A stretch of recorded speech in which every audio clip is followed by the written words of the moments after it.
I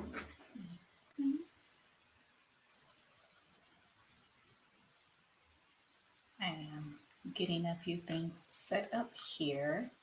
I was going to play a song by one of our cast members, but I decided against it since I don't want Facebook to block that. So I would just give this a little moment because I'm kind of excited about this new thing that I'm going to start. Of course, they would start mowing the lawn right now, but hopefully you can still hear me okay. If you're watching, let me know if you can hear me okay since the neighbors started to mow the lawn. No other time have they mowed the lawn. But let's go ahead and get this started anyway. I'll move the mic a little bit closer to me since the lawnmower is going in the background. All right. This is AFM Uncut. And first, I want to address a little something. I posted a photo the other day and it said it was me. This was the 70s and it was me, picture of me. It was absolutely a joke. When the picture was taken, it was my mom. For those who don't know, yes, that was my mama. And it was absolutely meant to be a joke. My mom has always said I was her clone. That's it. I'm her clone. So it was literally a joke. When the picture was taken, I was probably only 4 years old. However, I am the same age now that she was back then. Let's go ahead and get into it. What is AFM Uncut? It is the raw and unfiltered recap of true crime from the past and the present.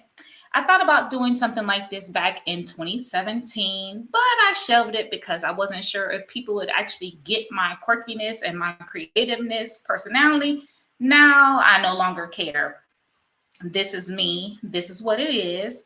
Plus, I have always given recaps over cases that are going on, such as the Trayvon Martin trial. I did not mean to say murder trial because Zimmerman was the one on trial, not Trayvon Martin, as well as how the Floyd for the murderer, Chauvin for the murder of George Floyd is going on right now.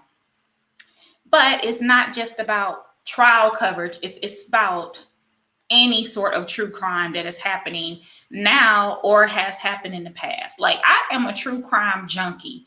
Like I listen to podcasts, I listen to everything, and I have always been this way. So it's just about posting and being in the moment with stories that hit social media and then recapping some of the ones from the past. That's what it's about. So some little housekeeping right here. You can watch our films from the About Face Media production side on Amazon. If you have watched Surviving America already, please leave a review. If you haven't watched, please go check it out on Amazon. If you're looking for something that is more along the 2020 special, or 60-minute special, this is not it. This is not it at all. If you have sensitive ears, this is not for you. I'm very passionate about what I do. And also, I just want to say that if it looks like I'm looking in other directions, it's because I'm doing a live feed on different outlets. So I'm looking, I don't know which camera is actually looking at me at the same time. So I'm trying to get it together over here. But staying on track, looking at my notes at the same time. But as I was saying, if you're looking for something that's a 2020 special, this is not it. If you're looking for something that was the next 48, which is often told through the eyes of the police, this is not it. And this is through our eyes, our lens. From time to time, I will start having guests on, but I'm going to start doing this weekly. And like I said, if you have sensitive ears, this is not for you. I am very, very passionate. And the more passionate I am about something, curse words will fly. However, I will try my best. I will try my best. But you just might get a no bitch in there. I'm sorry. It is what it is. As I'm discussing these topics. Like I said, I will have guests on from time to time to cover the cases, because I do have a lot of people actually that were on Surviving America that have some very compelling, like their stories are so compelling that we can get on and we can discuss this. And I wanted to say we are going to be sharing Surviving America live again. We're going to have a town hall discussion, and that's going to be on the 24th. I will post more information about that on my social media pages. So let's go ahead and jump right in. I decided to go right now because I was watching the Chauvin trial for the murder of George Floyd, and they are taking a break right now because I am very adamantly watching this case, and I'm also recapping this case because it's just like, at this point, dude, you killed this man. You cold-blooded killed this man. You know what you did. You know what you did. So let's go ahead and get into it. We're not going to talk about George Floyd at the moment. We're going to talk about something else. Last night back in Minneapolis, funny, it's the same place that George Floyd was murdered by police. Well, they were back at it again. Apparently this is what Minneapolis is starting to become known for or something, because this is kind of crazy. But a guy was driving with his wife. I mean, not his wife, excuse me. He was riding with his girlfriend. The police pulled them over.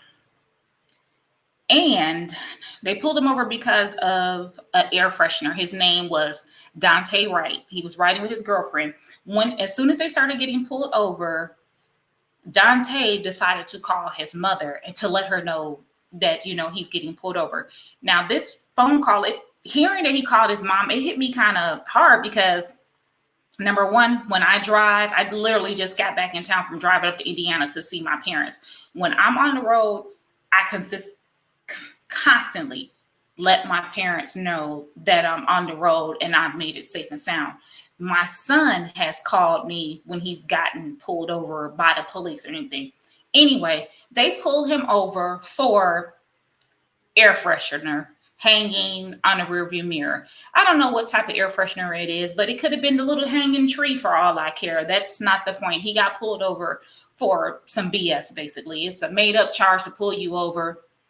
Nothing that they need to pull you over for and tell you to step out the car for, because they need to talk to you. So Dante's on the phone with his mother and she's listening in to what's going on. She hear him being told to step out of the car. And at that point, the phone call goes dead. And the mother gets a phone call back from the girlfriend because basically Duante had been murdered by the police. They pulled him out. We won't get the full thing until the body cam is released, but basically they pulled this young man out of the car. Supposedly he had some type of warrant, but the warrant isn't anything big.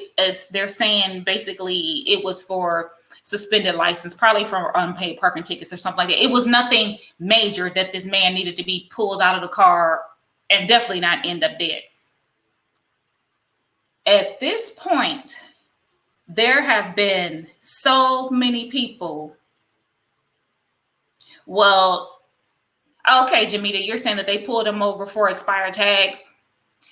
1 minute it's expired tags. 1 minute it is the air freshener hanging. The mother was on the phone call and heard the conversation about the air freshener hanging on the rear view. That's what the mother reported last night. And I did start watching the beginning of that press conference. It actually came on right after the George Floyd trial when they took a break. So I didn't finish watching it, but I will go back and get a recap. What I am getting to is the fact that they killed this young man. They killed this young man. I'm sure there have been so many Black men getting killed lately that he probably was scared. Okay, he took off running. So what? Y'all didn't care about the people storming the Capitol, didn't shoot any of them. But you shot this young man and you killed him. Of course, tensions are going to be high after you kill yet another unarmed Black man. There's literally a trial going on in this state over an unarmed Black man being killed. So yes, people came out to protest. Tensions are high. People came out to protest. The National Guard was called out and the police called out. Next thing you know, they're shooting rubber bullets. Rubber bullets up into the crowd. As I recall watching, the Capitol riots, not one rubber bullet fired. These officers, they were doing all type of stuff. Not one rubber bullet was fired, but hey, they consider, Black people a threat. So they're shooting rubber bullets. Curfew is enacted. And here we go back basically in the circle again, where this time next year, we'll probably be having the murder trial for Duante Wright, which is just crazy since we're still literally watching the murder of George Floyd happen, and they're grasping at straws during this trial. The defense is grasping at straws. Yeah, Jamita acts absolutely. It's happening in the same place. It's like they do not care. They do not care. What amazes me though is mass murderers somehow are always taken alive. Within the last year, we've also seen people shooting at the police, and they were taken in alive too. Because I would think, shooting at the police, that's definitely an immediate threat. But that person was white, so he was taken alive as well. So we have another issue that happened just a few days before this, and that was in New Jersey. So we're going to move to the other side of the country right now, over there in New Jersey, with, I'm going to butcher this name, my apologies. It is with Lieutenant, I want to say Carion Nazario. He is Black and Latino. He is a lieutenant. And it was happening in New Jersey. He just purchased a new vehicle, had the paper tag in the window. The police got behind him to pull him over. The road is dark. I've done this before. I'm driving to a well-lit spot because it's dark. What did you say, Crystal? Though we are adults, there is nothing wrong to let people know your whereabouts on the road, in your city, and in your travels outside of the state. I have a childhood friend from our city in Detroit, but now lives in Plano, Texas. He is en route to get custody and is talking to me while he's driving. Yep, that's absolutely. What's up, James? What's up? Just on here trying to talk about the true crime that is our actual reality. We're living the true crime drama. Like I said, I want to recap. This is not a 2020 special. I'm not sugarcoating any of this. It just is what it is coming out. And the reason that I kind of picked these stories is because it's happening right now. So that's why I'm discussing this at the moment. But let's go back to New Jersey, where they pulled the lieutenant over in full uniform. Full uniform. He has his hands up out the window, showing him that his hands are up. Both police officers have their guns drawn on him. Why? Because the tent was supposedly too dark. They claimed they didn't see a tag, but on that body cam footage, you can clearly see the tag in the window. But, something must have been wrong with their eyesight for the tags, and must not be able to see. Or the road was too dark, but that's a city issue because, they need some more lights out there. In Atlanta, there are some dark spots on the roads as well, so you're going to move to a more lit spot. And especially if you're biopic, any person of color at this point, you want to go where there are more people around. And then him going to the gas station, it was still less than a mile away, and he went. One thing I noticed on this body cam footage, though, when they were pointing the guns, and I'm doing this, I'm pointing for a reason. When they're pointing the guns at him, one of the police officers had the gun tilted like this, like off to the side, like he was some gangster or whatever. Like, that is not in anybody's police training to have your gun pointed to the side, because your gun pointed to the side, first of all, is not going to shoot straight. That is not how you are trained. I know in the military, that's definitely not how we train. You're not turning your gun to the side. So I know police officers are not trained to have your gun twisted to the side like that. So I don't know what point he was trying to prove, but he had his gun twisted off to the side. The lieutenant was then giving conflicting instructions. Mind you, he has his hands up in plain sight. They're telling him to step out of the vehicle. The lieutenant says, basically, he's afraid. And I'm going to pause here before I get to what the response from the police officer was. As a Black woman and as Black men, you have every right to fear the police, because it has been too many people getting shot. If he would have dropped his hand when he's told to keep his hands in sight, you dropping your hand, that gives them a reason to shoot you. That's absolutely, they fearing for their life and everything if he reached down to try to unbuckle himself out the seatbelt. There have been too many instances of Black men reaching for the seatbelt, and any movement, they're murdered. So, as a response to this lieutenant admitting that he's scared, he was told, you should be. Mind you, this lieutenant is in full uniform. He is someone who, like myself, raised his right hand to protect the country, protect this country. So you're in full uniform and they're not caring that you're in full uniform. Somebody is trying to protect other people's rights, even their rights to point their guns at them and treat them like trash. When we're in our uniform, when we raise our right hand, that's what we're there to do. But they didn't see that. All they see was Black. So he lets them know they're afraid. He gets the response, you should be. They basically decide then, oh, well, you're not listening to our conflicting commands, and they snatch him out the car. Well, try to snatch him out the car. They pepper spray him to get him out. Now, he also had his dog in the truck, and which the dog also is the effects of the spray affected the dog as well. So, Peter, I am looking at you right now. This is for you, Peter.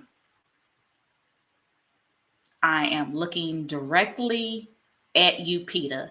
I need you to get out there and you need to do your thing, because there was an animal in there. So I need to make some of this happen with this. If you can't do anything about the actual Black man, do something about this dog. Please do something. Anyway, in the end, the lieutenant ended up being released because, well, basically he did nothing wrong. And so far, Mr. Officer, you should be scared, he was fired. I think the officer that was saying you should be scared was the same officer that, he had his little gun out there twisted to the side like he was some gangster or whatever he wanted to be, off to the side, pointed at this man. Just ridiculous. He came out there with a chip on his shoulder. There is no ifs, ands, or buts about this chip that this man had on his shoulder. So Mr. Chip on his shoulder has been fired. However, he was just fired. I'm not sure if a lot of people paid attention, but this body cam was from December. So basically, the department had seen this video. They clearly seen this video well before it was released to the public. So for the fact that you are now trying to appease the public by firing him is also kind of an insult, because why didn't you do it before? That's just crappy. Yeah. So, oh, okay, Crystal, you're saying a notification just came over your phone that a CNN report that the policeman shouted taser but shot the gun instead. I watched the video. I watched the body cam footage. I was watching the other footage that the lieutenant was actually recording before they told him to turn it off, which that's suspect. Let's backtrack. That's suspect right there. The lieutenant was recording on his own and they made him turn that off. So that lets you know right there that they were just not about the right, because as a citizen, you have a right to record. You're not interrupting them in any way. You can record. You have the right to record. So I didn't hear the police officer say taser, but it was a lot of background noise on the footage that I saw. It was a lot of background noise from the other officer that was wearing the body cam. I think it came from him because it sounded like a bunch of rustling or whatever. So I didn't hear the taser comment, but I will go back to clarify. I will go back and rewatch that video again just to see. Like, I tried to watch the full thing and not just the bits and pieces that different news places have been putting out, where they chop up the video. I try my best to watch the full thing so I can get a clear understanding of basically what's going on. But one officer has been fired, and that was the officer. You should be scared. If somebody's telling you, why would you say that to somebody? You should be scared. Like, it's like he got off on that. Like, that's just crazy. But the lieutenant is alive and he is actually suing. I hope, as a veteran myself, I hope the military gets behind this and the military actually makes a statement against this, because so many times that, people think, oh, when we wear the uniform, oh, that racism just disappears. Racism does not disappear when you put on a uniform. In fact, racism hasn't never disappeared while you're in a uniform. A lot of times we get more so to how dare you. We can take that all the way back to World War I and World War II. They're stepping off the buses after fighting in World War I and World War II. Black soldiers in uniform, and they were getting snatched off the buses by the Klan when they were arrived back, in the South. And I'm not going to act like the North was any better, because the North is just as bad. But they were getting snatched off those buses in uniform. So this is what this instantly reminded me of, seeing this young man in uniform, that they just didn't care that he was wearing a military uniform. All they saw was black, or they saw Latino, and all they thought was, this is a thug. But a thug in a uniform, not just in a uniform, he was an officer, which, I mean, it shouldn't take all of that to prevent, people from being silly. But I mean, it just is what it is. That's what they do. And these are the two stories that I wanted to cover today. The George Floyd trial, there was a cardiologist on there today. And I love this cardiologist that's on there. I can't think of his name right now because I didn't write that down. But the cardiologist basically was putting the defense in his place. Like, you could not trip up this cardiologist. And I just love it, because the defense was asking them, well, if George Floyd would have got back in the car, would he still be alive? And the cardiologist was basically like, if not for your knee, the officer's knee going on his neck, he would still be alive. I can't speak for what he would be doing in the car, but I can say that, yes, he had heart problems, but that was not the cause of his death for this. It was the prone position with the knee in his back and on his neck. So that is the living true crime we have on this. Right now, I'm saying, like, the prosecution is doing so well with this trial. They are doing amazing with this trial. But, I can honestly say I'm still worried for the outcome, because this is America. It's another day of surviving America, because we just never know what's going to really happen with this. Now, why did I pick these stories to start today?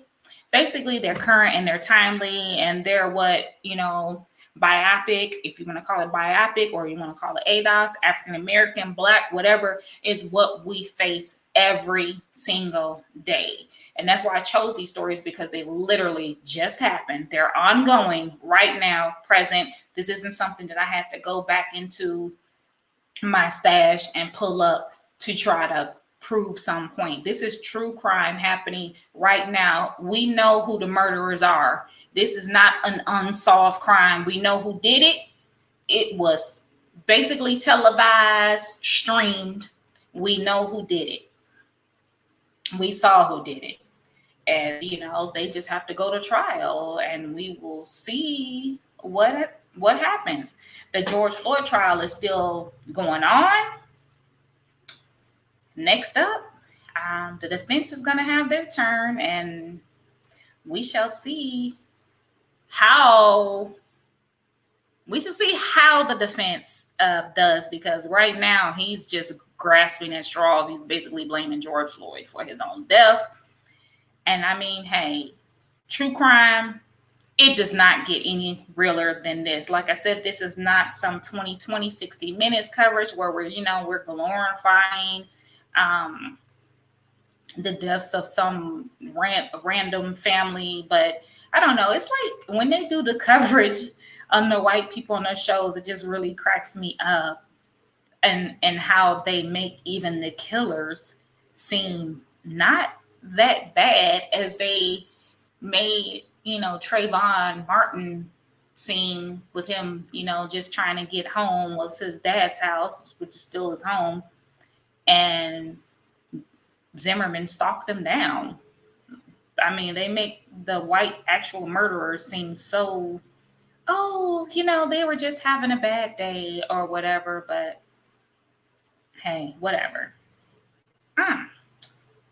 If you have any inquiries about this first episode, this is the very first episode, so it's actually real super raw. You can email AFM Uncut at Gmail, and be sure to subscribe to the About Face Media page on YouTube. I will repost this on YouTube, and even though we're live now, I will re-air it up on Facebook. Be sure to give me some comments, your thoughts, and let's keep the conversation going. Next week, we will have a completely different topic. I will discuss a little bit of an older story that I have thoroughly researched. If you don't know me by now, like from me doing the documentaries, I am Omega Keys. I'm the owner of About Face Media. I am a writer, director, producer, all things in between. Survive in America and my other projects are currently streaming now on Amazon. Please go check it out. If you don't know anything else about me, please know that I am a researcher. So some of these stories that I'm going to be bringing you, they're not going to be just random and off the top like I did today, because literally these stories just happened. So I don't have very much to go on with them at the moment. Come next year, when they start having the trials for these, I will have more information, or next year, 2 years, however far they continue these cases out, I will have more information. But the story that I'm going to do next week, it is near and dear to my heart. I have done a lot of research on it, and so we're going to investigate that true crime. Thank you for watching, and I will see you all next week. I guess I could have put up a banner for you. How about that? Let me drop this banner real quick before I log off. How about that? Give you a moment to catch those. Just a quick moment. As I said, the AFM Uncut is for inquiries, and then follow the YouTube channel. I will so much appreciate you. And if you have watched Survive in America, please go leave a review on Amazon. And if you haven't watched, go ahead and watch. I will tell you no. It is not free on Amazon Prime at this moment, because honestly, we make pennies to a dollar off of Amazon Prime. We make more um, when we have it on demand, because we have it on demand because we want to be able to bring you content.